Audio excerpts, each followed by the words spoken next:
What's up, people? Thank you, and welcome to another episode of NY Giants Rush, where we talk about Giants football 52 weeks of the year. And sometimes, like yesterday, it can be really, really, really, really painful to talk about.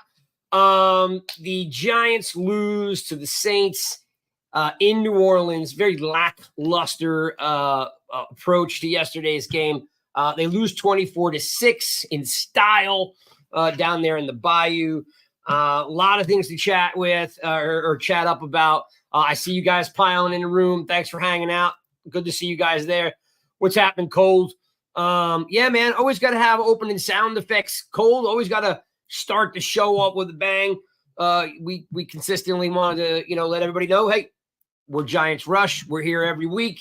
We love that you guys hang out with us. So let's kind of get in it. Let's bring in the guys in the back room. First and foremost, let's bring in Alex, who, if you haven't seen on my thread, what's up, Peace, is going to be a dad. So, hello, crazy talk. Let's what's up, Joe? Let's bring in out. There he is. Look at him. Dad in the making right there, dude. What's up, buddy? What's up, man? How's it going? I wish I was talking under better circumstances, but I'm excited. I'm excited about it. Yeah, we are totally stoked for you, and congratulations. I know you were at the game yesterday, so we're gonna definitely chat you up about that experience. We do know that New Orleans is the second most has the second most murders in the world, next to their sister city, which is Baton Rouge. So, and then I claim the third city, which is Camden, New Jersey. So, want to see how that experience was. Let's bring in Mike. So now I've got a dad on the way, and I got a brand new husband. Just basically shows you that I need two young guys to carry the show, because I know Cold. I know Cold is ready to drop it on me. All right, in the chats, but I'm bringing in these young guys to keep the show youthful. Let's bring in Spartan, Mike. Boys, what's going on, man? Well, what's going on is yesterday the Giants went to the Bayou and got slammed 24-6 with an extremely lackluster approach. I'm going to just kind of read you guys off a little bit of the box score type of play here. The winning streak snapped. What's up, Darius? What's up, Joe? I see you guys all roll in. Thanks for stopping in and hanging out. We always love the family. DeVito, 34 attempts, gentlemen, and 20 completions for 177 yards and zero touchdowns. Sacked 7 times for 57 yards. 7 sacks for a loss of 57 yards. That's half the freaking field, right? I mean, that's going to kill you every single time. Where Carr goes 23 for 28, misses 5 passes for 218 yards. Very smooth, let's say, right? It's just very methodical, right? 3 touchdowns, only sacked 1 time, in a fairly efficient game out of him. Yesterday, gentlemen, we completely abandoned the run. Saquon Barkley, 9 carries, 14 yards. Breida, 3 carries, 10 yards. Defense, absolutely invisible from a pass rush standpoint. Alex, you were there. Give me the lead up to the game. What did it feel like? A lot of Giants fans there. What was it like? What was the, going into the stadium and the tailgating? What was it like? Oh, well, there were no murders that I saw. There were no murders that I saw. I know you were saying it was one of the top murder cities. I didn't see any. I'm not saying that happened, but there was a pretty good amount of Giants fans there. I felt like they were pretty well represented. I had Giants people behind me and in front of me, and kind of all throughout you'd see them. And it was funny, you kind of just do the Italian hand to everybody you see. It's got a Giants jersey on. So that was cool. I was excited. I thought I don't know. I felt like I felt like we were going to go in there. We were going to get the win. And then it just sucked that it was 7-6 at half. And then just nothing happened after that. And then the Giants fans kind of got quieter the whole second half. So yeah, it was pretty bad in that second half being there. Yeah. What are the Saints fans like? Are they rambunctious? Are they like, is it, I mean, you've been to a lot of stadiums. Like, how do the New Orleans fans compare to some of the other fans in the NFL? They're pretty cool. They've been like nothing like, they weren't like Philly fans or just shitting on you the whole time. Like there was just like, playful banter kind of going back and forth. And then when I can't remember his name, when he did the DeVito mimic, they turned around and were kind of doing that to us. And that was funny, I thought, but they were pretty cool. I went with a Saints fan who was one of my friends too. So like, I was kind of like not being combative with anybody either. So it was pretty fun. It was a cool experience. And I also got one of those big, I have it here. I got one of those big, super, like, those Giants hats that Brian Robinson wore, like those supersized hats. So that kind of just lightened the blow of anybody. Like everybody's like, this guy's just kind of being silly. So yeah, they were pretty cool. Saints fans were fun. Awesome. Oh, how's the stadium? It's cool. It's old, but like it's giant. Like I understand. Like I know that like you can look at how many seats are in it.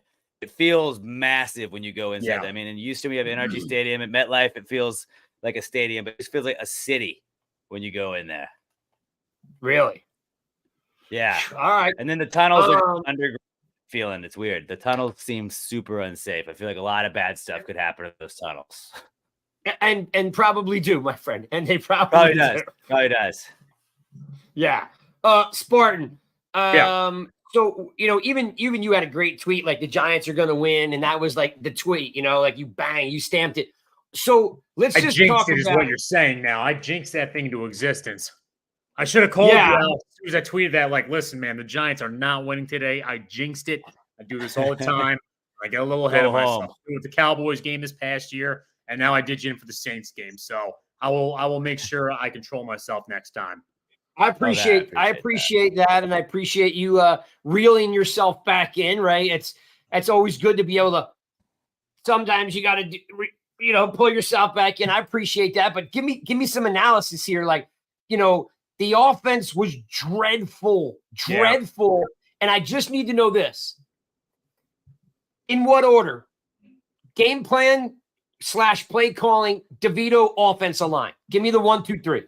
Well, I'm gonna actually give you an extra one here. That's an overall theme, but not necessarily the rank the problem. Because number one's gonna go to the offensive line. I'm just gonna get that out there right then and there. But I do think the Giants have got a little bit ahead of themselves after that last win against Green Bay, and they were on a nice streak. But they had to be grounded a little bit back in reality of that mindset of going out there and fighting for it a little bit. Like a story, for example. And I'm not saying this is against DeVito. You got to do whatever's right. But hear me out just briefly. When he raised the amount that he would accept to do that public appearance from like 10,000 to 20,000, it was almost like everybody just thought they were kings again for a brief moment in time where it's like, hey, guys, we're still off to a relatively bad start this season for the Giants. You got to maintain the grind it out mindset. Humility? Yeah, the humility. That's a perfect word for it, right? So that's just those overarching theme of they lost track of who they were. Okay, so that's part of it. But the big part of it was Giants' offensive line. The Saints had a history leading into this game during this year of doing stunts, right? And leading up to a few games ago, the Giants were facing that a lot. I don't know why the Packers and Patriots did not run that as much. But anyway, so they start doing these stunts, and the interior offensive line for the Giants just absolutely sucked. But the thing that I will say about it was when I watch the game tape is that the assignments are so out of whack for the Giants offensive line, right? A lot of those sacks didn't come from the edge. A lot of the times what happened was there was a stunt that was not properly picked up by the interior offensive line. Sean, I don't know where Sean is, but he tweeted out earlier a good clip where it seems like the Giants on a stunt have a tendency of trying to knock guys over that are already being blocked. There's a video of JMS, getting into it against the defensive tackle when he was already double teamed and completely missed a linebacker that came around from his outside and had a clear lane, right? A lot of guys want to blame the quarterback for the Giants that they're not throwing the ball away fast enough. If there's a lineman coming around the edge and he has a few seconds, I do agree with that. That didn't happen yesterday. What happened was these guys were going completely unblocked, running 100 miles an hour into the quarterback. DeVito did not have enough time to react to even throw the ball away. And that is misassignment 101. Bobby Johnson, ladies and gentlemen, has got to go. It's not really worth firing him now, but look back at his track record today just to see if there's been any evidence that he's ever been good at his job ever. And I can't find it. Not his time at Indiana, not when he was a tight ends coach throughout the NFL, not when he was with Buffalo. He is not a good coach, and he does not have good designs for picking up stunts. I'm going to throw this up here because Peace is always a wealth of knowledge, like Mr. Thompson is. Says Pugh got picked on a lot. Come to find out, he had some injury. Now, I haven't heard much about the injury, but I'm sure that Chris has read it somewhere or he saw it somewhere. I mean, don't get me wrong. Pugh was a nice refresher, Alex, when he got here because, the whole straight off the couch thing, and he came and he was a leader and he didn't make any excuses, right, Alex? But, I mean, man, like as Barton just said, they were running right up the gut on him, and he just isn't fast enough to pick someone up in the A gap because he can't get over there. Like they were literally running right up the nose guards or D tackle's ass, basically running two guys in the same hole. And Pugh just not fast enough to get over there to make it, giving him the linebacker, a clear shot. Like, at any point, should they not have made some adjustments or Alex, are they just not talented enough to handle it? I mean, I think like you were saying, like the straight off the couch thing was a cool thing for like 2 weeks, but like when the end all be all to save your offensive line woes is to go get a guy that's unemployed currently, it's probably not gonna go great. And like he did the best he could under the circumstances, but he looked like a bum yesterday. And I get maybe he was injured a little bit, but he looked like a bum, and he just looked like he had no business being out there. And yeah, like I think the offensive line was kind of in shambles, I feel like, this whole season. And we had a little fool's gold last week where we're like, oh no sacks. Okay. Maybe we're turning around. And I was like, all right, dude, I think we figured it out. And then no, absolutely not. I bid on it. I'm guilty of it. It's like, same. I was like, I don't know, dude. Sometimes you just gotta piece it together as the season goes. They seem like they got it together against the Packers. And I think like, I felt like some people were kind of hating on DeVito, but like, I feel like he can't get any criticism. Like, this is a third string quarterback. What did we expect of the third string quarterback? We got a couple of wins with him. We got probably what you expect a third string quarterback's going to do, and way more, I would argue. And for $20,000, you can get him to show up at your pizza shop to do autograph signings now. It's his new price. Let him make his money. No, I know. I'm just joking about it because it's like, oh man, how quickly like that can just escalate. But let me ask you, Craig, I want to hear your opinion here on the Giants offensive line. I mean, how much do you blame on coaching? How much do you blame on talent development? How much do you blame on talent assessment? Like, where do you find the fault in the how it's been 13 years now since the Giants have had a good offensive line? Yeah. Great question. I tweeted something out today, earlier in the day, in case anybody didn't catch it. I went back to the Super Bowl 2012, and I looked at, hey, like, what have we actually done since then? And we've drafted, I'll quickly go over this. In 2012, round 5 and round 7. In 2013, round 1. 2015, 1 and 7. 2017, round 7. 2018, round 2. 2019, round 7. 2020, 1, 3, and 5. 2022, 1, 3, and 5. 2023, round 2. So we've drafted 15 linemen since this last Super Bowl, and one player has actually worked out. One player. Now, we got to give, of course, JMS more time, and I thought he had a pretty decent rookie year, right? Got hurt, came back, and I thought he did a fairly nice job. But to answer your question is, Spartan, there's got to be a breakdown on the scouting somewhere. Like, we just have to be scouting the wrong dudes, because how do you bring in 15 guys and none of them work out? Like, it's just almost impossible. You can't get 2. Or even when the 3. Giants bring them in, they'll go to other teams and they'll play just fine. Yeah, Weston Richburg was pretty good. I thought Will Hernandez was decent. Will Hernandez had a good rookie year, and then he declined those next 2 years. But again, now he's on Arizona. And he's playing good football again. And they're not a good team. Somebody said today, like, oh, the quality of the players around you make you a better lineman. I don't agree with that. And Will Hernandez has proven that. He's on Arizona and he's playing better, and they're worse than the Giants are. Yeah. And so there's like these 2 pots, right? There's this pot over here that, like, I had read. I'm sure someone in the comments can tell me.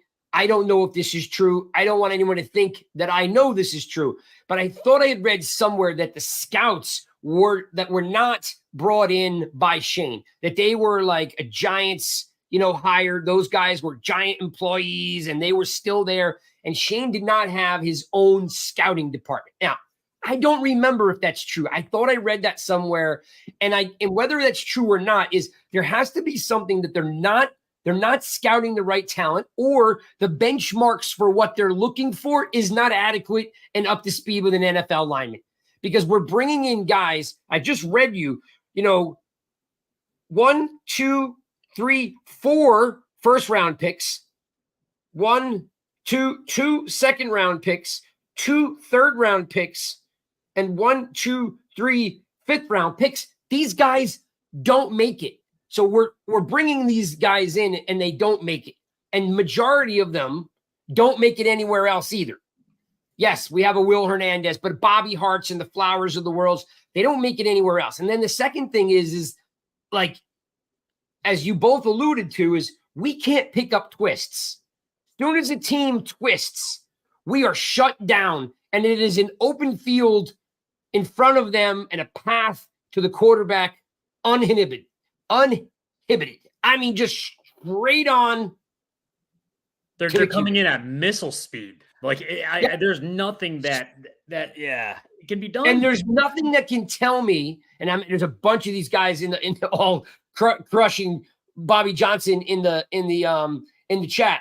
But it's accurate though. Like they haven't gotten any better, right? Bredesen hasn't gotten better. Glowinski didn't get better. Glowinski was awful yesterday too. Glowinski was terrible. Right? He was bad. I mean, we can't get Pert on the field. We can't get Lemieux on the field. Pert hasn't developed at all. I mean, there's been just no development there. I forgot about him. So I'm at this stage, Mike, and we just talked about it before we turned on the mic, and then we'll bounce to another topic on the O-line. But here's the thing, and I apologize for saying this twice, Mike. You've already heard me rant on it. I don't want to hear anything about cap space. I don't want to hear anything about draft picks and holding on to that collateral. I just want, because we're never going to break the cycle, guys, until we have someone that can play the position. I don't care who it is. We're going to have to eat the draft picks and go and find a partner to trade with and bring a veteran in here that can play the game, because otherwise free agents are other people's headaches, other people's high-paid, overpaid players, or someone else's trash, or we're right back to where I just read you, all these linemen that don't turn out. So we need to eat it, Spartan. We need to eat it and just go say, look, I'm willing to give up X for this player. I need this guy. And just have a guy come into camp and just be able to play the position at a very high level. Otherwise, the cycle just continues. Mm-hmm. So that's kind of where I am with the line. It's 2 pots. It's the talent and the benchmarks that they're looking at. And it's the coaching. They are not coaching these cats up at all. I truly think, I look back at Bobby Johnson's resume, and by the way, this is just hilarious. Johnson couldn't teach a chimp to peel a banana right. He is Bobby Johnson. I look back at his resume. There's been no evidence that he's ever been good at any level of coaching offensive linemen. Yeah, you just read his resume. Like, what? His resume is garbage. He spent 5 years as the Indiana offensive line coach. Because Indiana's known for their O-line. They were known for going 4-8 every single O-line U is what they call it, right? Yeah, Yeah, I mean, great week. How about this one? 13 in the Big Ten. I mean, it is getting to a point, and the stunt pickup is on coaching. And it's like, but look, whatever the plays are, Bobby Johnson has to have better assignments for these plays. This is, I mean, it looks maddening out there when these guys are completely turned around on stunts. Look, I threw Peace's comment up here because it's so true. We get rid of Phillips. He goes away for 3 weeks to the Eagles, and he comes back, and he's better than Evan Neal. I mean, what does that tell you? I know. Yeah. I mean, Right. That's what we should do. We should pay the Eagles to take the Giants offensive line for like a 3-week camp in the summer and then come back and actually know how to play the position. Just be like this. Hey, we're cutting you, but you're not good enough to play on Kansas City or Dallas. So we're going to bring you back. Learn how to play over there. We'll see you in 3 weeks. Yeah. Yes. Go spy a little bit. Go learn. And by the way, I mean, every time the Eagles have an offensive line coach, every time they fire like an administration or staff, they keep him, which is very funny. But guess what? Yeah, he's a guy that you force on every head coach ever. You just say, you listen to me, damn it. The rest of the team might not be great, but the Eagles' offensive line is phenomenal. You will keep this offensive line coach. And yes, we need to pay a consulting fee to the Philadelphia Eagles. I'll personally pay. I don't care anymore. And have the Giants trained there for 3 weeks. All right, Alex, let's talk game plan. It sucked. I mean, everything about yesterday's game plan sucked. I mean, from front to back, I don't know what happened. Reading press clips, smelling themselves, I don't know what happened. But again, I'll go on record saying the same thing I said for the last couple of weeks. We're a 3-win team. We're a 4-win team. We're a 5-win team. What do we have to lose? Just open it up and play football. Alex, they gave Saquon Barkley, who's supposed to be our most explosive player, for, nine carries. Yeah. 9 carries. I mean, look at Alvin Kamara comes in. They're giving him the ball off tackle. They're giving him the ball in the A gap. They're giving him the ball in the D gap. They're throwing passes to him. What do? We do nothing with this cat. Help me out understand this, Alex. What happened with this offensive game plan yesterday? Well, and especially because, like, looking at the Saints going into it, the Saints' biggest weakness was their run defense. Like, they were giving up a lot of yards on the ground to teams. And it's like, all right, well, hey, we have Saquon Barkley. This seems perfect. That's why I was so confident kind of going in there. I was like, all right, let's do that. And I think part of it was also that, like, maybe we didn't get the takeaways. And looking at it, maybe the takeaways really helped looking back at, like, that win streak. But, yeah, how you don't just keep running Saquon? Was the offensive line just that bad where they're like, we can't run block?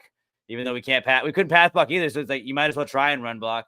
It kept getting shut down. And then they just kind of abandoned the run each half where it was like, now, like, you can't really sell out any play action or anything like that. They had that one play action pass to Darren Waller that kind of broke for a fairly good, like a fairly large gain and a first down. But that was about like all you saw with Darren Waller there. He came back. I don't know how, like, what percentage he was. But I feel like Darren Waller should have been involved more. Just the fact that you only run Saquon 9 times is absolutely insane to me. And I understand the second half you're playing catch up, but that first half Saquon just completely absent from the game plan. And it's like, you're gonna go Tommy DeVito as your guy. I love Tommy. I want him to do well, but like Saquon Barkley's probably better than Tommy DeVito if you're gonna just go with like your best option. So why not go that way? And they just like, yeah, no, let's just throw it 100 times. It just made no sense. Spartan, it's 4th and 17, and we ran a freaking draw. Yeah. I mean, like, I'm in awe of something. When Tiki Barber was on this team, we could run draws. When Tiki Barber was on this team, we could run screens. We haven't been a screen or a draw team since the freaking 90s. And it's like, what are we thinking? I mean, Kafka, I just don't understand them. Please, Spartan, help me understand this dude, because, like, again, you're a 5-win team. What did we not do yesterday? We didn't throw the ball in the middle of the field at all, except to Waller. Like, everything that worked last week against the Packers, we were like this. Look, this is what we did. All right, guys, today's game plan for the Saints. We're probably not going to do anything that we did against the Packers because it worked. We're going to try something new. Ungas. Spartan, help me out here. The game plan and Kafka's play calling just blow. There was, yeah. I mean, I think the Saints just purely outcoached them. I mean, the Giants went out there with a boilerplate offense with no creativity whatsoever and poor scheming too. The one thing that I really hate is when it's very predictable. If they go for it on first down, like they go deep, they almost certainly run the ball on the next play. Everybody knows they're just going to run the ball. It gets stuffed. Then it's 3rd and 10. They got to pass again, and then we get a sack, right? I don't think the Giants came out there with a plan that was going to suffice to win. It's just plain and simple. The play calling too bland against Green Bay. I saw that we talked about that great play that they had to Wandale, right, where they got the ball and they did the end around, the sweep, right? Yep. They handed it off to the front. He takes it to the side. That's a great play right there. That picks you up 16 yards. I didn't see any of that. There's no creativity in this team that the Giants really could have taken an opportunity to expose the amount of guys that were blitzing and work the edges, and the Giants didn't do that. All right, gentlemen, we've got here's the screenplay that we used with Wandale and a couple of those passes to Wandale that worked last week. We're not doing that this week because it worked last week. It's pathetic. And I will say this, and I want everybody to hear me loud and clear, because it's the exact same situation, and anybody can just yell all they want in the comments. Buffalo looked like they were going down the tubes. Okay, with one of the best QBs in the league, fired their offensive coordinator Dorsey on November 14th. Okay. They've won 4 games in a row against 3 playoff teams by a combination of like 112 points. I mean, like they're scoring, actually, no, it was lower than that, but they're scoring 25 to 34 points a game. Mm-hmm. Dallas, Kansas City, because they brought in an offensive coordinator that knew how to use Josh Allen. Ken Dorsey got fired in the middle of the season with one of the best QBs. And what happened? They just ripped off 4 wins. They were almost swept under the carpet. Bills are done. Sean McDermott's on the hot seat. They're no good. They just beat Dallas and Kansas City. The Jets, and I can't remember who the other game was, but they just ripped off 4 wins, and they're throwing touchdown passes, and they're running the football. I think they ran the crap out of the ball last night. Like, we got a guy that does has I think Sean's in the room here. Where's Sean's comment? Here it is. Wait, where's Sean's comment? Here it is. The wide receiver rotation makes 0 sense. They didn't even get Wandale involved. The cat just had a breakout game last week, and we didn't even use him. Yeah, nothing. I mean, and think about it again, Rush. I mean, Craig Hodgins. I mean, we're not using him. We're not like they got to clarify. It's like, all right, who's your best receiver of that group? Because there is one. I know there's one. That's their wide receiver 1, but they just the receiver rotation sucks. And are we also seeing a lot of drops? I felt like yesterday there were quite a few drops. And like Darius Slayton, I feel like every time I see a drop, 9 out of 10 times it's Darius Slayton. He's good for at least 1 drop a game. And I don't know why. Darius Slayton's come through so many times for us in the past, but he's also been like, what are you doing, dude? So many times as well. And like, there were at least one time yesterday where it was a first down, would have moved the chains, would have really saved us, and just didn't get it done. And then I think Wandale had a drop, I want to say, too. And then Hyatt had 2. Hyatt had 2 as well. Yeah, it was just they were all over the place, and it was like on third downs every single time. I feel like it was a third down drop that would have moved the chains, and those are drive killers right there. And so it's like when you do that, like let's put them on the bench for a second. Let's shift it around until we find somebody that's not going to have drops, and maybe that's what you got to do to play the hot hand receiver at that point. And by the way, like to Spartan's point, like Hodgins didn't drop a ball last year and brought him to the playoffs.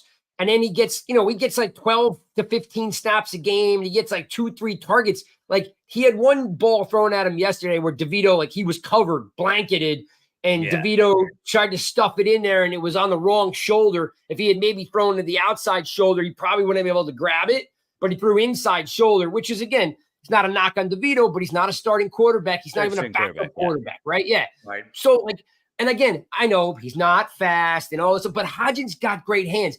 So when you have drops, right, and we can't run the ball because Kafka says we're throwing that out too. Saquon's not good. Yeah, and Saquon's no good. So let's throw the ball to the guy who doesn't drop the ball. Who just scored not too long ago. Like, Back-to-back He's been in games. the end zone. Yeah, he's been in the end zone. So like, why not keep him out there? Seems reliable. Yeah. So guys, Craig, let's just summarize this because we've talked about it twice now on this show, but we just got to say it. I mean, some people want to give Kafka another year just No, he's because, out. we got to see what we got in him. I'm done with that crap. Enough with the, hey, this thing's not working. Let's fire this, this guy, not that guy, and see if that was the problem. No, if the Giants, who have the worst offensive unit in football, are collectively not working and putting together the plans to put it together, unless they're playing crappy teams, then, as we said earlier, right, Craig, please stand up, start walking towards the exits, and don't come back. Return your key at the front desk and leave.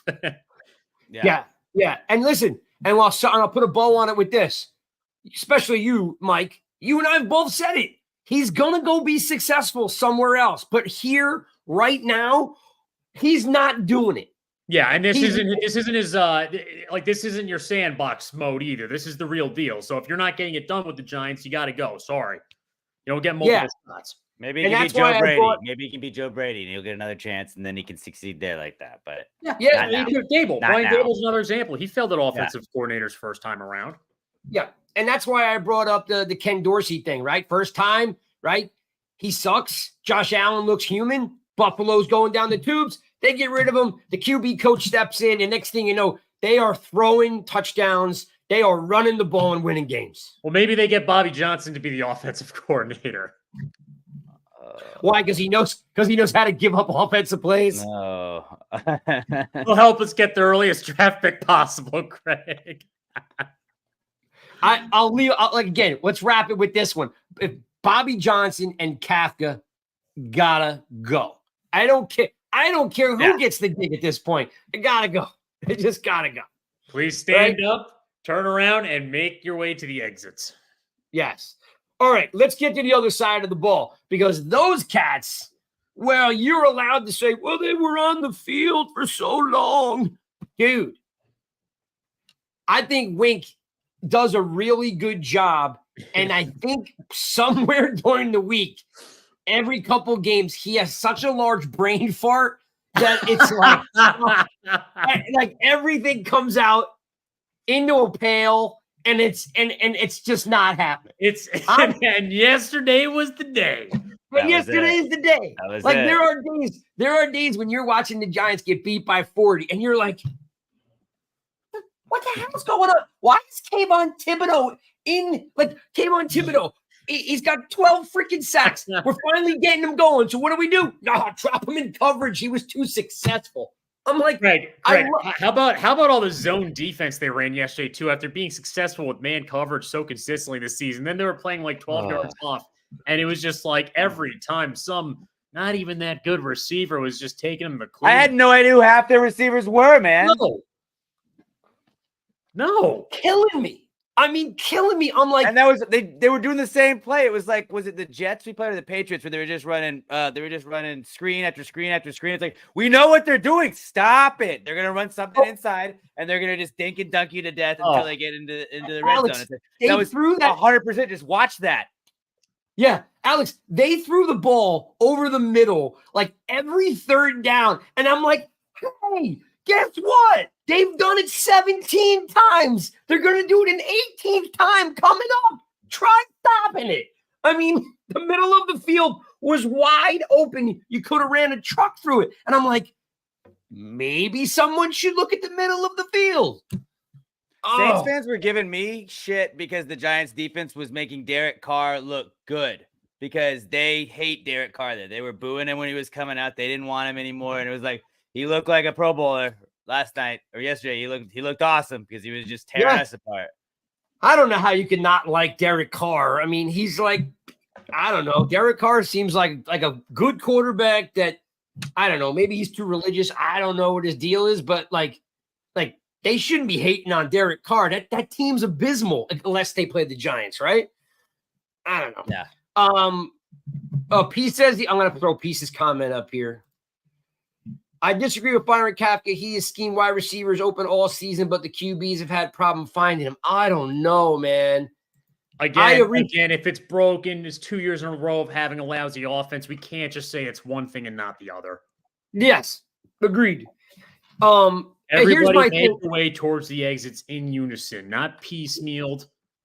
Yep. Everybody. Look, I'll leave you with this piece, and we'll keep moving on to defense because the defense did And I show meant that you. with respect piece, by the way. He's awesome on Twitter.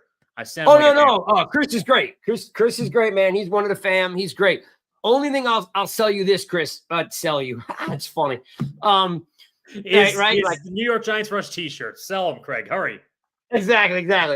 Here's the thing about the Kafka game plan. If you get a chance to watch any kind of film on it, right? Watch the receivers run right into coverage, Chris. There is no confusion. There is no mismatch. There is no making, like, one time I would love everyone to go to one side and then they roll out and dump the back side. You never see him overload a side and dump it into the other side so it's one-on-one. You never see crossing routes. You never see out and up. You never see skinny posts. They run directly into coverage, which is making the DB's job so easy. You're like, these guys are so easy to coverage. There's nothing fooling them, right? There's no disguising anything. There's no double moves. There's definitely no triple moves, right? It's just very easy. When you see the Giants receivers coming, you're like, yeah, I got this. Guy's going to give me one move and he's going to hit the post. Oh, yeah. This guy's going to give me one head fake and he's going inside. Like, there's something wrong, Chris, with the way they go to market, man. They get up on the line and it's just too easy. They're never like, you never see a DB fall down because he's confused or they shook him out of his jockstrap. Oh, I thought he was doing this. It's just very simple and plain, and you're playing in the NFL. So, but I appreciate you. I appreciate you a piece 100% on the Kafka thing. Defense, guys. Like I said, Wink doesn't show up yesterday for whatever reason. I don't have any good grades for anybody, Craig. Like I don't think anybody really brought it completely. I mean, maybe some guys played decent here and there, and I missed it. But go ahead. Sorry. Banks looked okay. Who did? They didn't really. I felt like Banks looked okay. Banks. Well, he didn't stand out as bad, and that's. I mean, there were some moments for pretty much everybody else. I felt like that were bad. Yeah. Oh, actually, I'm going to put this up here just because it's a good comment too. Zero creativity with Kafka, zero play calling the plays that will help out our bad O-line, not to mention Harley motions or shifts. Like, that's kind of the summary is like, we have a bad offensive line. We don't pull anybody. We don't overload. We don't roll out. Like, we don't do anything to help this piss poor line that we have. I mean, you're letting them block straight up, and one team goes like this. Hey, guys, if you watch the tape from last week, just do this. Just twist. They don't know what they're doing. It's crazy. So, Sean, Craig, do you remember that one play with the offensive line? I'm sorry, we're back to the O-line, but did you see the one where like Pugh misses block and was like chasing him from behind like this? And then he like started running after him, like, oh, what's this gonna do? Just stand there for all we care. I wanted him to dive out and tackle him from behind like a horse collar. That's what I was waiting for Pugh to just reach in and horse collar the guy and be like, "Oh, sorry, I didn't know." I'm like, dude, you're beat by 4 feet. Defensive wise, this is what I come up with. Pinnock had 7 tackles. Robinson had 7 tackles. McFadden had 5. The entire rest of the team had less than 2. They sucked. Okay. Like, I mean, Ojulari, oh my goodness. I don't know what this cat does when he gets on the field. I feel like he's like, I might get a sack. If not, I'll be at the Gatorade cooler. I mean, dude does not show up, right? Even Okereke had 2 tackles. How does our middle linebacker that's averaging 8 to 12 tackles a game have 2 tackles? Because he was dropped into deep coverage. Dude, he must have been playing safety because I think he was playing safety in the tunnels, man. I mean, like, I didn't see him out there at all making plays. No. And then my boy, who I've done nothing but compliment week after week after week, just proved again why he's such a, what's the word I'm looking for? Anomaly? Is the head scratcher is Kayvon Thibodeau. He just disappears. Alex, why does this cat disappear in huge chunks? He's got more talent than we've had in so long. Why can't this cat just go? Well, because they were putting him in coverage, I feel like. I don't Yes. know. But like, I felt like there were 3 or 4 times yesterday when I was watching the game where I was like, oh, okay, he almost had a sack quite a few times. And it was like, they just picked him up like right at the right moment. And like, I feel like the amount of like almost sacks Kayvon Thibodeau has had this year is insane. Just like, Maybe we should he's just nickname him that. like one step too slow, maybe right now. We used to say that about Vernon, Olivier Vernon. He'd Yeah. be like, oh, he almost got there. Oh. And then when we first got Williams was kind of that way too, I felt like. Yeah, and for the record, you know what? I would not count Leo out about coming back next year. Just saying. He could have been a rental for 1 year, and he comes back on a friendly deal, which, by the way, I don't care who says what. He's still better than Robinson and Nacho. So there's a difference when he was gone. Yeah. Spartan, talk to me about like what just what was Alex nailed it. I mean, all kidding aside, Tibbs is in pass coverage and dropping and stuff instead of being an animal on the outside. Can't we just get a guy that rushes the passer? Yeah, I don't think there's really any sense of using him for anything but getting to the quarterback. And I just feel like the Giants didn't focus on that yesterday with the game plan on defense. They weren't really focusing on getting to the quarterback, right? And so I will say now, I mean, he was getting double teamed a bit more. Now that he's produced more sacks, he's getting a little bit more attention from the offensive lineman. The Saints, I think really a lot of this, Craig, just comes down to the out coaching. I mean, the Saints came in there with a game plan. They respected the Giants, knew what they were good at, and they came out there and prepped for it. They didn't just come out there with boilerplate plays on defense or offense themselves. They were without some key players. They still went out there and they just executed. Is the bottom line. So it falls a lot on the Giants players. They did not look as sharp and crisp as they did against Green Bay. Drop balls, tackles, getting bulldozed, things like that. It was very frustrating, but a lot of it came down to coaching yesterday. Yeah, and don't get me wrong, Mark's got a good point. Mark Thompson's like, we got to give some credit to the Saints offense and defensive line because they're good and they schemed them up really well. Like they've been watching a lot of tape saying, hey, like you mentioned earlier, Spartan, hey, just run these, these C gap, D gap stunts. They can't pick it up. And they don't, and we didn't, right? So, we definitely got exposed there. So, all right. They crapped the bed. We knew we weren't really going to the playoffs, but we did want to win 7 to 8 games and like say, hey, nobody quit on Dable. Nobody quit, on Wink. And I don't think anybody has quit, again, to throw in the paper over my shoulder. Like sometimes you just need to stick with what works. And we had a 4-game winning streak. So I kind of wish they had stuck with letting Tibbs be an animal, right? Let Tibbs go for it. Let Ojulari go for it, right? When you have 5 wins, what do you got to lose? Alex, where do they go from here? Does Tyrod start? Does DeVito start? Is anything going to change over the next 3 weeks? Well, I think Dable said yesterday that DeVito's the starter on Sunday.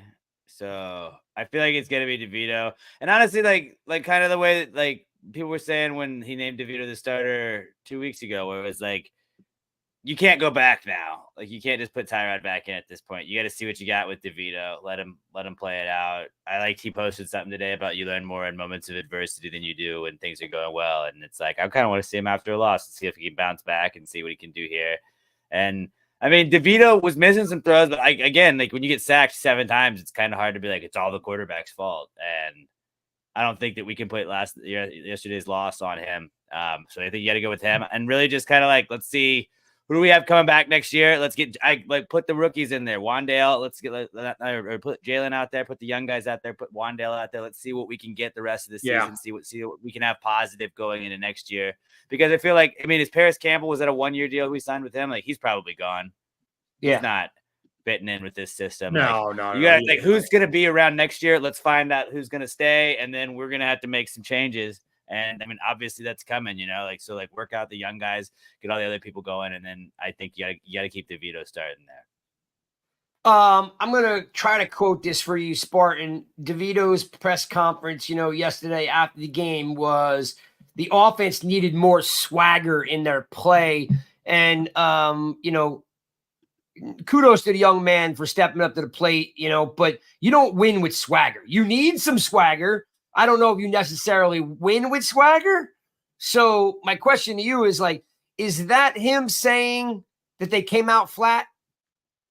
Yeah, that's what I'm hoping that he meant, but he's got to be careful of how he word things. That, in my opinion, sounded pretty stupid, right? I think the appropriate answer is you go out there and just say, the Saints came out there with a better game plan than we did and executed in more areas. We didn't take advantage of opportunities that we were supposed to. You don't come out there and say you didn't play with enough swagger, because it just sounds like I'm trying to think of the right word for it, as to why that just kind of sounds a little immature. Or that, like, you kind of care a little bit more about brand, if you will, or the highlight tapes than you did about coming out there with just clean, crisp execution. That's my opinion, but the reality is, yeah, he probably meant it in the regards that I was mentioning earlier, and just came up with weird terminology for it. Alex, your thoughts on that quote? I don't know if we played with enough swagger. Thoughts? That, I mean, he might be referring to the whole team, or he might be referring just to the offense. But again, I don't know if you win with swagger. I guess if you make plays, you can have swagger. So, like, I don't know. What's your thought? I don't care what you call it. We didn't have it. So just whatever it is, we need to get that. We can call it swagger or anything else. But yeah, like, we need to do something. We need to function. We need to get points. We need to score touchdowns. Although the positive side of our offense, if we have to say, was Jamie Gillen, right? Like, he's the MVP to me of the offense yesterday. That was sick. 40-yard field goal. I was like, there's a 0% chance that's happening when he went out there. And then I was like, oh, all right, let's go. That was a better field goal than Bullock's one. Spartan. Craig, let me go ahead. Sorry. No, bring it. Good.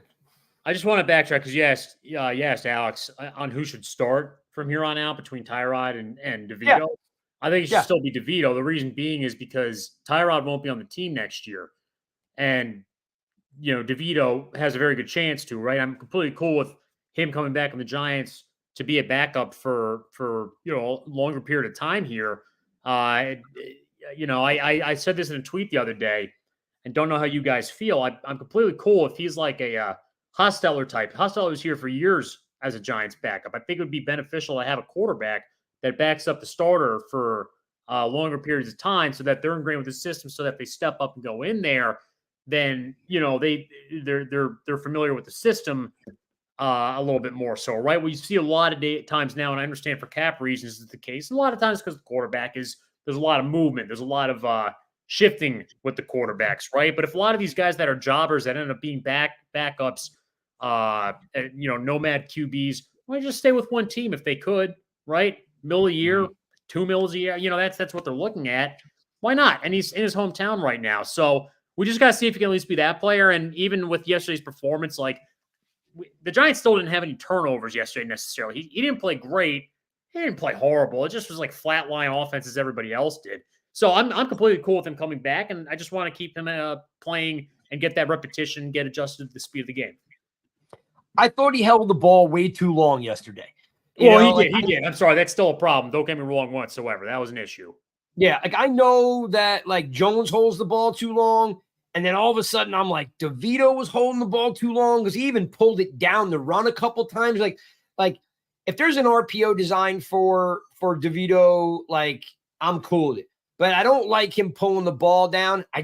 He's got to get the ball out of his hand faster. Time out. Hold up. Everybody's blowing up in here. Hostetler won a Super Bowl. You're comparing DeVito to Hostetler. No, I'm comparing the situation to DeVito. Staying around a long time. What's that? Yeah. Yes, just staying around being here for a while, right? If Hostetler was a jobber QB that kept moving around, he wouldn't have been on the Giants to win a Super Bowl. I am advocating for DeVito to be that type of quarterback. Please, people. Jesus. Yeah. I mean, and DeVito knows the system.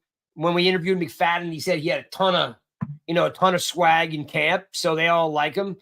But I mean, let's be honest. Like, the Giants need to actually draft a QB to compete with Jones. We can't run that. Like I hear people like, we can't do this, we can't do that. I agree. We can't just run it back with Jones and hope it works out. And then if it doesn't, we're going to DeVito. I really do think drafting a quarterback I'm definitely a May, Penix, McCarthy guy right now, right? and then maybe Daniels. He's a little on the thin side. I don't love all his tape, but I know what you're saying, Spartan. Like nothing wrong with bringing him back to be that backup. I do think they're going to need to draft a QB to compete with Jones. I do think that. I don't know what you guys' thoughts are. You guys jump in, otherwise maybe you're bringing in another free agent quarterback. I don't know, or you just draft a quarterback now. I think that's what they're going to end up doing. And Alex, I want to hear your thoughts. I don't even want to talk about which quarterback, but it's more the sense of they're going to draft a quarterback. It'll be Jones, that new quarterback, and DeVito in 2024. That's kind of my expectation. You think you would put first round? I think so. Yeah. And if the guy they like is there. Yeah. They should and listen, Shane, I trust him to scout the whole situation, right? I mean, if they look at the quarterbacks and they're truly not in love with anybody and they just don't feel like they had that confident elite quarterback, then fair enough. I mean, I'll let them they make that decision and go from there. Don't be wrong. Now, if somebody gets drafted to another team and the Giants pass on him and he's balling out the year after, okay, I'm going to be pissed. But it's I don't want Shane to be like, oh, that stud that we really wanted wasn't there. Let's just settle for this guy, I guess. I don't want that to be the attitude. They got to feel comfortable with that quarterback. Yeah, and you know what, guys? As we said a while ago, somewhere along the line, the cycle has to break. We can't get a stud receiver if we don't have a quarterback to throw him. You want to draft Marvin Harrison, who's going to throw him the ball, right? Even if you're a pro Jones guy, he's not going to be ready to Halloween, right? So you still need to bring in a quarterback to compete against Jones for the rest of the 2024 season. Even if you start off the first 3 games with DeVito, right? Or maybe the kid's a stud and he starts, but you got to draft a QB. And a guy like Penix, who's got all the tools, might fall because of the injuries, right? So one way or another, it's my opinion. Go ahead, Alex. Your floor is yours. Is Michael Penix a first-round quarterback? Yes. And if we're talking talent, Alex, you got to watch him because he is unbeliubelievable. The only thing holding him back I don't disagree. Is the injuries. That's the thing that's holding him back. His playing ability is some of the best. Dude, he is. I know y'all are high on him. I'm not saying I'm not. I just the injuries are a question to me. If there's some way he falls a second and you can snag him with one of the 2 picks you have in the second round, I'm 100% in on doing something like that. It's I don't know if they're gonna if they pick at 5. I think that's where they're at right now. They're at 5 or 7. They're one of those. If they're picking right. Yeah, listen, I don't think they're Alex. I'm not taking him at 5, 6, or 7 or 8. I'm taking Appendix if he falls in the second round, or I don't know, maybe they move back. You trade up what I'm saying? You get a Lamar Jackson kind of situation. Lamar Jackson situation. If he's at 32, then they trade up, right? That was Lamar Jackson situation. Yeah, I like Penix to me, out of all the quarterbacks, has the best tools. You know what I mean? And just reality is some guys like some quarterbacks, or you don't like the school. Like I don't like Bo Nix, okay? But everybody's like, oh, and listen, but that's cool. I don't love Bo Nix either, but there's some kind of misnomer out there that he wasn't any good at Auburn. The kid threw for 70 touchdowns. It's not true. He was a good quarterback at Auburn, right? It's just, they got COVID years, they got NILs. These kids are moving around to make money, right? They got extra years to stay. If you were getting paid $2 million a year to endorse T-Mobile and play another year of college QB, you do it. And that's what these guys are doing. So, but Penix is a little bit different because the dude balled out at Indiana. He balled out at Indiana and he balled out at Washington. He's that good. It's just, how bad does it suck if you draft him in the first round and he blows his 3rd ACL? Yeah, well, think about this, guys, real quick. I mean, when it comes time for the scouting in the offseason, right? When they do the combine, think about how long, the first mission of every medical staff is going to be to go over to Penix and do some full-blown analysis, the greatest analysis ever done in the history of sports medicine, to see if how much his injuries are really going to impact him. X-rays, CAT scans. He's going to be standing there throwing balls, and then somebody's going to wheel out this giant X-ray and snap a picture while he's not looking and move away. Oh yeah, dude, he's probably got a med chart tattooed on his back, dude. I mean, it's they're gonna torture this poor kid for the next 5 months, no doubt. But because you got to know, look, I mean, he's got the tools, right? And if you if it's like, holy crap, he is talented, we got to look at the we got to do some assessments on the medicals. Because if it comes out that, maybe the injuries won't impact him in the long run as much, well, you say, okay, we have a good chance here of having the franchise quarterback. But if it's still looking weak, I mean, you can't do that. That's fireable offense if you draft a quarterback and they don't work out. Mm-hmm. Yeah, or like you said, or you draft him with pick number 7, and he blows his third ACL. Like you're like, whoa! As like, you walk up the draft stage. Oh, Jesus Christ. Yeah, literally. He's walking, and the Giants with the 7th round take Michael Penix, and he's up there holding up the jersey, and he snaps an ACL right on stage while he's hugging Goodell. I mean, come on. Oh, my God.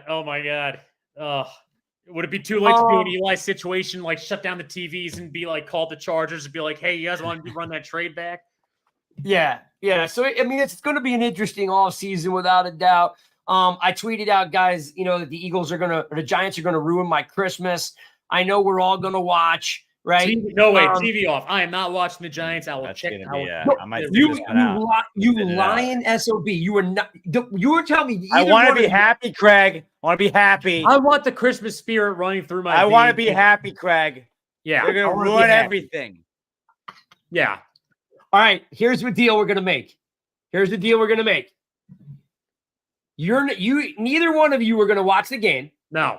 I will monitor on my phone. If we somehow are blowing them out, I will absolutely turn it on. But I'm not going to start watching this game. I am going to watch the game, and I'm going to give you play-by-play on, we'll figure out what platform we use, and I will give you play-by-play, whether we're doing, text or we're doing DM or something, and I will let you know, but you got to make sure you're tuned in. You can't leave me hanging. If things are going good, you guys got to start watching. All right, but by good, we have to be up by 28 points because otherwise it's the Eagles. Wait a minute. Listen, how many times have we seen a 2-touchdown or more blown lead against the Eagles? It happens all the time. Dude, we haven't been up 2 touchdowns on the Eagles since 1994. Wrong. 29. Wrong. 20. I know. I'm being sarcastic. But remember the 2018 one? We remember those things. What was the one where Saquon was going off and then Shermer took him out after the half for no reason because he wasn't hurt? And then dude, why did you just bring that up? My goodness, that was mind-numbing. So that you understand why I'm not watching the Eagles game on Christmas, Craig. Wasn't the Daniel Jones Slayton game? That was also the Daniel Jones trip. Weren't we at double digits there too? And we blew that. And then that was 2020. Yep. I will say Joe Judge's greatest accomplishment was going 500 against the Eagles. That was pretty good. I miss the Eagles. That was cool. Yeah, we used to do that. I'm telling you now. Eating the crap out of we need to trade for an offensive lineman at all costs. That is literally finding, you want to know what Joe Shane's doing? Joe Shane should be calling everyone and being like, I know you're drafting a guard or you got a young cat waiting in the wings. We got to draft a vet to come in here and play. Would that not make you feel good knowing that? Or, by the way, why did we give up on Zeitler? I don't know. It's every time an offensive lineman here comes, it's they enter the orb of confusion and just can't possibly get anything going.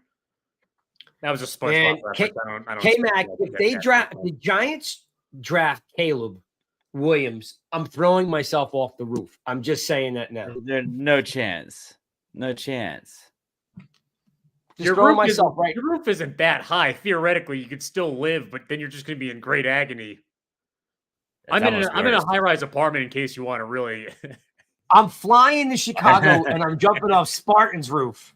There we go. I'll badge you in. I'll badge you in at the bottom. I'll get the door for you. Thompson has a serious question. How important is it that a new QB be right or left-handed? Because there's so how many left-handed ones are coming out.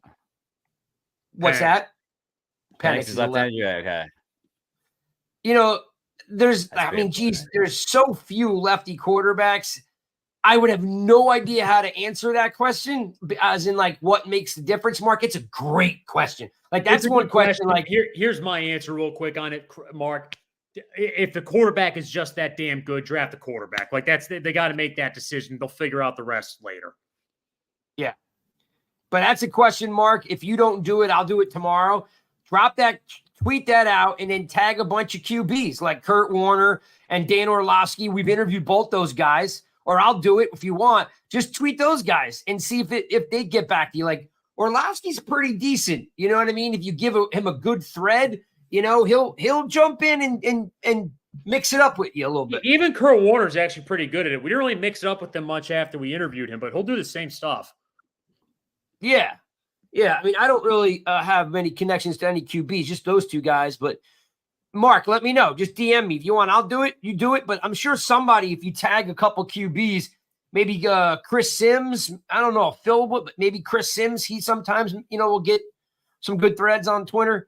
Just at every quarterback in NFL history. Create a thread. Here's a good one. Jim Everett. Jim Everett gets back to us all the time. Yep. Try any of them, right? Because it's a superb, absolutely superb question, without a doubt. All right, guys. So wrapping this up, we got Christmas coming up. I think we all agreed on it, but I'm going to do it live here with you guys. Christmas is on a Monday, right? The 25th. Move the show to Tuesday. Are you guys game to do the 26th? Not really. really, Little Boxing Day action. Let me see. All right. You'll let me know? Can we get a Christmas break, Craig? Oh, Christmas break. We do this show 52 weeks a year. What's wrong with you? We are here for our people, unlike other people. We did a 4th of July show, Alex. Do you remember We did do a 4th of July show. Yeah. So give us a goddamn break, Craig. Craig was off on that one, I think. Right? Yeah, that's right. Yeah.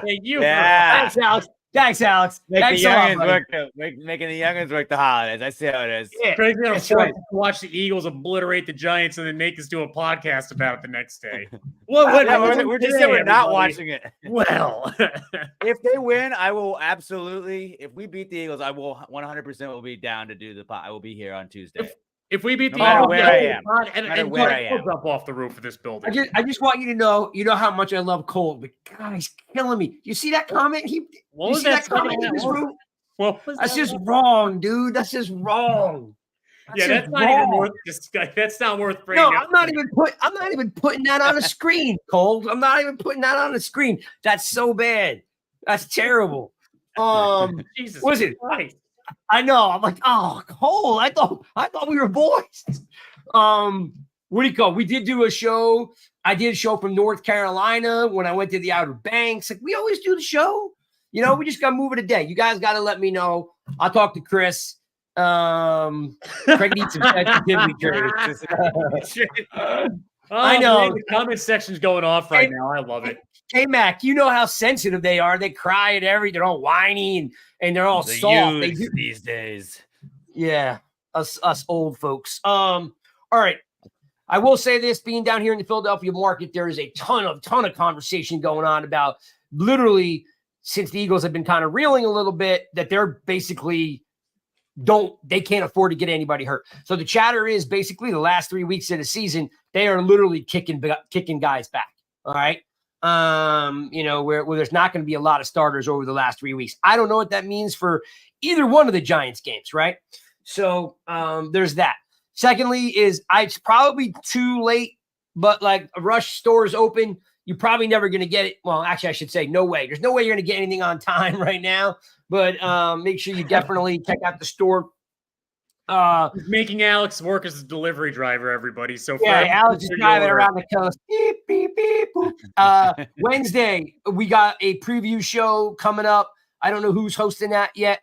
Craig needs to be reported to the Rush HR. Hold, I am the Rush HR department. Yeah, he reports to himself. We don't get much PTO around here because we don't get much paid time on either, Cole. Exactly. All right, listen, for one, thanks, guys, for tuning in. You guys are always great. We do appreciate it. Listen, planting a seed now. I know it's far off, but just planting a seed. We've done this for 4 years now. In case you're new to the show or you want to talk to other folks, remember, Customer Appreciation Night is the draft. Okay? Employee Appreciation Night. Yeah, there is no I'm done employee with the appreciation. I'm No, beating a dead but horse. remember when it comes to February, we get in combine and stuff like that. I'll reach out to you guys. We go on strike, Spartan and We're Alex. unionizing. Yeah. So We're gonna unionize. Fight the then machine. here's the thing. What Cole doesn't realize, if you guys go on strike, he's got to listen to me by myself every week. And he'll be here. Those comments will still roll. Yeah. All right. Just remember, customer appreciation night, follower, whatever you want to call appreciation night. We put on 40 people, 50 people over 3 days of the draft. We're also looking for new ideas too. Like, if you have something that you want us to bring, to the show next year, let us know. We're hoping, of course, for a better year. I don't know. Maybe we go to the draft. Where's the draft, Spartan, this year? Detroit. Go to Michigan it's in State for the weekend. It's in Detroit. Yeah. Dude, if I go, will you show up? I'm already going. Alex, any chance we could get you out to Detroit for the draft? I gotta look at my schedule, but I'll try. I can try and make that happen. Maybe that's the move, man. It's a great vacation spot going to Detroit in April. Yeah, there's a ton of sarcasm built in there, but okay, fair enough. I will be honest with you. I mean, yes, you are right, Alex, because right across the river is the granted, I'm going to stay with my buddy in the area because he went, friends from Michigan State. But if anyone's going to the draft, stay at the casinos right over the river in Canada. It's pretty sweet hook up there at Caesars. And then Detroit actually has some nice places to stay too. So it's not, you're going to have some fun in Detroit. It's April 27th. All right, let me look at my schedule. I kind of want to try and do that. I've never been to an actual draft, so. Alex, feel free to fly up here. We can roll in together. Hell yeah. I went to the draft when they drafted Evan Ingram, and I was so excited. I was like, "Whoa! I got this slamming tight end. Things are going to be great." And then he dropped every pass they threw to him. Anyway, preview show Wednesday night. Thanks for tuning in. Love the fact that you guys draft party in Outer Banks. That would be slamming, but I don't know. Listen, maybe we just all need to talk about it. We could do a huge draft party, but we're going to need a ton of people. We got to get them all together. Maybe we do an invite only thing, something like that. We're out. Thanks for tuning in. We'll see you guys next week, and appreciate it. Let us know. Don't forget, Micah McFadden interview is up there. I'm pretty sure you guys all checked it out. But appreciate you passing that on to your friend. Down with King Rush. Cold is still killing me. Still killing me in there. We'll see you guys next week. We're out. Bang.